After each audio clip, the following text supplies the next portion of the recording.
આગળ અથવા પાછળ આવતો મૂળાક્ષર લખો. એ પછી કયો મૂળાક્ષર આવે? એની પાછળ બી આવે. એચની પહેલા કયો મૂળાક્ષર આવે? એચની આગળ જી.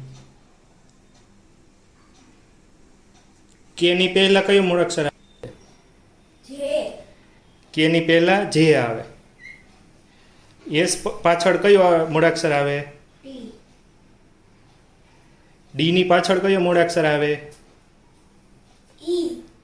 E for elephant. એફની પાછળ કયો મૂળાક્ષર આવે? G four grapes.